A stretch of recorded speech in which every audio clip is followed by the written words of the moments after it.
Reggie Bush is reunited with his Heisman Trophy. LAFC officially adds one of soccer's elite strikers, and Walker Buehler faces a critical rehab start tonight for the Dodgers. Good morning. I'm James. This is your daily dose of sports and snark for the greatest sports city in the world, Los Angeles. This is the faithful Angelenos Morning Report. It is April 24th, 2024. It is a glorious morning here in the Sanctum Sanctorum of LA Sports, and we have breaking news to get to. If you like being in the know about LA Sports, clickety-clack the like button. Clickety-clack the subscribe button. There's a notification bell. Hit that. It'll let you know when we drop new content.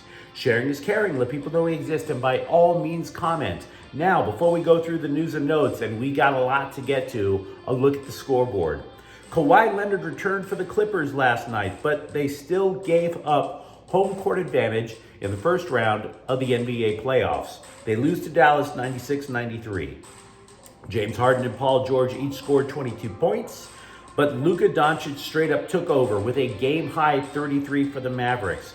Leonard scored 15 points. It was his first game back in a little over 3 weeks since he is knee inflamed. The best of the 7 first-round series is tied 1-1. Game 3, the series shifts over to Dallas. That'll be on Friday night. Meanwhile, if baseballs could scream, Shohei Ohtani hit what analysts are claiming is the hardest hit ball of the season so far. A 450-foot home run that left the bat at 118.7 miles per hour. Ouch. Dodgers 4, Washington 1. Meanwhile, today, the Dodgers are at Washington again at 3:45. London Knack is 1-1 with a 3.60 ERA. Jake Irvin is 1-1 with a 3.13 ERA. And the Kings are at Edmonton at 7 in Game 2 in the first round of the Stanley Cup playoffs. The Oilers lead that series 1-0.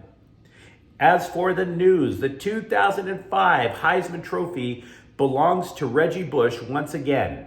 This has been announced within the last hour, and USC as a result now has 8, not 7, 8 of them at Heritage Hall.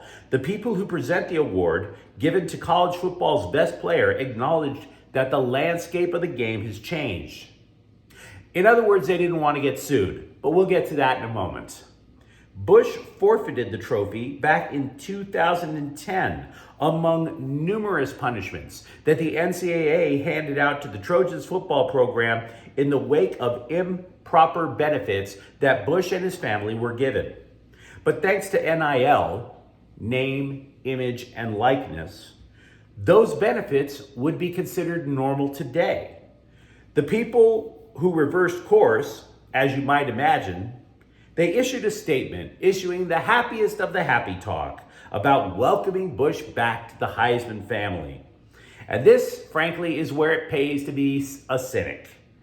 Consider that Bush, who is in the pantheon of college football's greatest running backs, with an average of 8.5 yards gained per every time he touched the ball. He was ostracized not only by the Heisman Trust and the NCAA, but by the school. Why? Because the Trojans were fearful that if they welcomed Reggie Bush to the Coliseum back in the day, the NCAA would punish him even more. Bush finally returned to the Coliseum for a Trojans game, not as a guest of the program, but as a color analyst for Fox Sports. The crowd went nuts. So needless to say, all was forgiven there. But for the trophy, the NCAA and the Heisman Trust were guilty of passing the buck to each other. In other words, Bush was like, hey, you guys are now paying athletes. Doesn't it make the punishment against me seem a little hypocritical? He did that in 2021. NCAA goes, nah, we don't control who gets the Heisman. The Heisman Trust does. So then Bush goes to the Heisman Trust. And they're like, yeah, we don't control who gets punished. The NCAA does. So basically, they were trying to spin Reggie Bush around and around. It took the Supreme Court to issue a statement, not about Reggie Bush, but about college athletics, to put the fear of God into these ridiculous bureaucrats.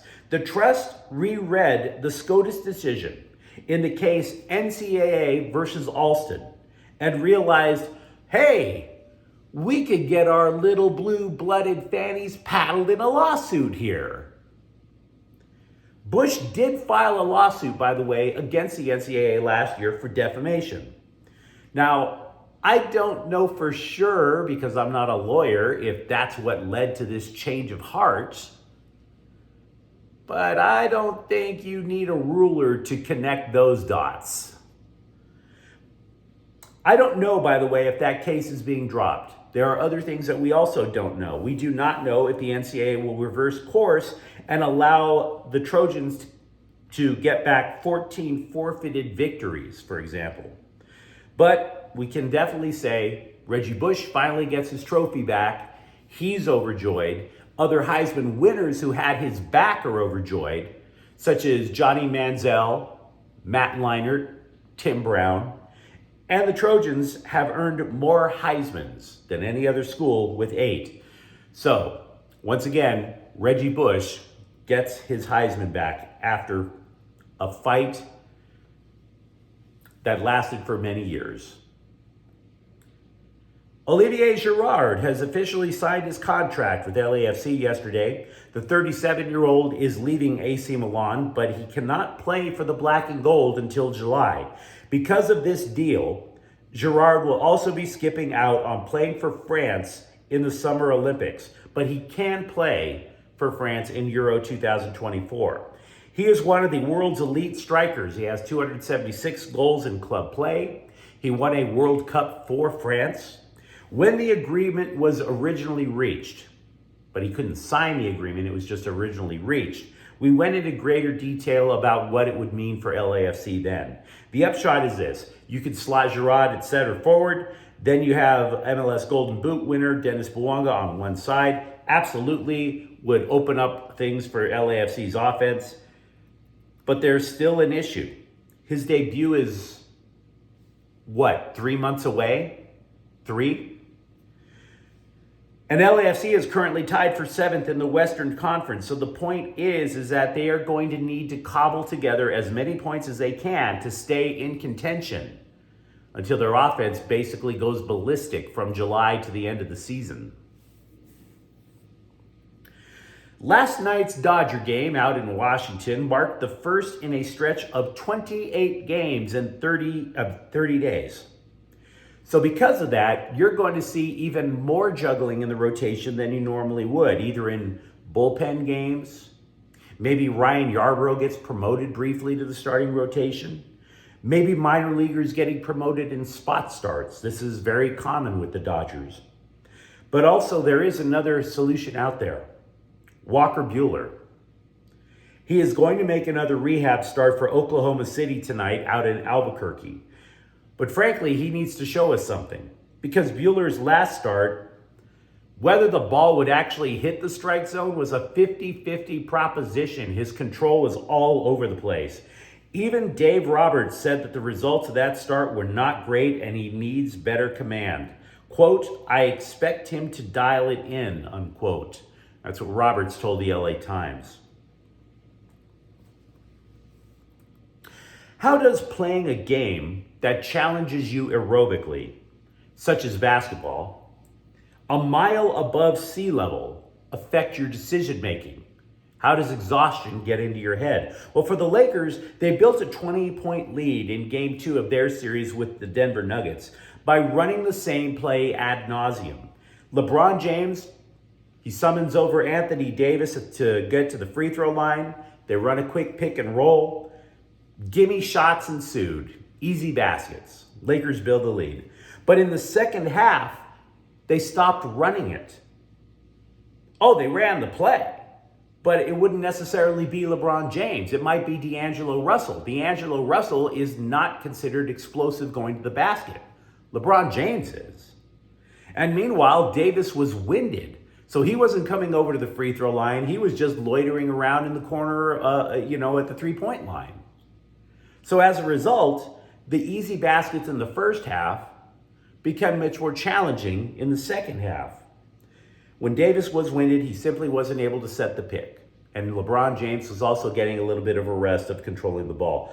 So For the Lakers to win in Game 3, it stands to reason being a lot more closer to sea level, where your brain can be a little more oxygenated, might be a bit of a plus. USC's basketball team can go 5-on-5 in practice this fall. Kudos for finally reaching 10 players. But I have to tell you, the turnover with the Trojans basketball program has been nothing short of a radical transformation. Not nearly as delightful as a very effective boob job, but a radical transformation nonetheless. Now, these players are almost exclusively, though, from mid-major colleges, if you've been following it as we have here at Faithful Angelenos. And to be completely blunt with you, this is the type of radical transformation that I expected to see from UCLA basketball when Mick Cronin hinted at rebuilding the team in the transfer portal. To his credit, Cronin actually got major college players to come to UCLA. Tuesday, the Trojans added Rashawn Agee, a forward who transferred from Bowling Green. He prefers playing in the post. He averaged a little more than 13 points per game. Now, I mentioned how all these players coming in are mid-major athletes. But everybody that new coach Eric Musselman has brought in is averaging double figures in points per game, which suggests that offense is going to be a priority in this new look Trojans roster. Minutes later, guard Chibuzo Agbo transferred in from Boise State, again, mid-major. But also, I would say they made a move off of the transfer portal. Sierra Canyon High School prospect Isaiah Elohim signed with SC as well.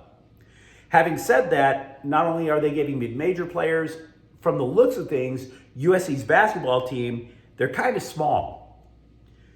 These are all forwards and guards that are coming in. And center Vince Iwuchukwu has this, he decided to enter the transfer portal. He's going to land at St. John's. Iwuchukwu went from being an absolute must-have for the Trojans to being a guy with, quote, high upside, which means he never reached his potential at USC. Part of the reason would obviously be a cardiac event he had 2 summers ago. Also impacting SC, former 4-star recruit Brandon Gardner, who was named Mr. Basketball in New York, also entered the transfer portal. His leaving USC is important because that means that out of all of these moves, all the players fleeing, all the players coming in with a new coach, there is only one player remaining in the program from the Andy Enfield era. Just one. And that would be Forrest Harrison Hornery. Craziness. Finally, another former signing with USC in the recruiting class of 2024, Brody Kozlowski. He has decided to go to BYU instead. So again, it's very dizzying, very confusing, but USC basketball has a virtually brand new roster in about a month and a half. Craziness. Absolute craziness. Steve Avila said he had an inkling that the Rams might move him to center, but he did not know for certain until he heard about it in the press. Quote, I knew it was a possibility. I remember Les Snead asked me if I could snap the ball mid-season, and I was like, whoa, what are we doing? Unquote. The former guard did play center at TCU. He told The Athletic his rookie season that he wanted to approach going into the NFL as if he were already a center. In other words, he was trying to absorb not only the Rams' offense, but the opposing defense. The thing is, that got to be a little much. Quote, it got to a point where I had to not do that because I really had to focus on my technique and what I was supposed to do and understanding the playbook. Now that I know more things, I'm now approaching from a center mindset, unquote. Now, fellow offensive lineman Rob Havenstein added that Avila will be helped in the pre-snap calls from having a veteran quarterback in Matthew Stafford back there. The LA Galaxy won Saturday, but according to MLS, they were very naughty boys in the process. The league's disciplinary committee fined 5 players for their behavior in the match. Center back Eric Zavaleta was fined separately for not leaving the pitch in a timely manner after he got red carded. 4 more players were cited for mass confrontation against the ref when Zavaleta was sent off. The Galaxy and manager Greg Vanney were also given a warning about mass confrontation of the referee. Now, for the record, I'm a Galaxy fan, but if I were red carded for that particular foul that Zavaleta was guilty of, I wouldn't have taken my sweet time getting off the pitch. I'd have ran off from sheer embarrassment. It was a ridiculously reckless play. But you let me know what you think in the comments thread. Talk to me about Reggie getting his Heisman Trophy back. When do you think the LAFC offense will become elite in MLS? Because it certainly isn't now. And if you enjoy the content, don't forget to subscribe to Faithful Angelenos. We're talking LA sports every single day here. Thank you for watching. I'm James. We'll be back tomorrow. Faithful Angelenos is a Quian Corte El Queso production. Take care.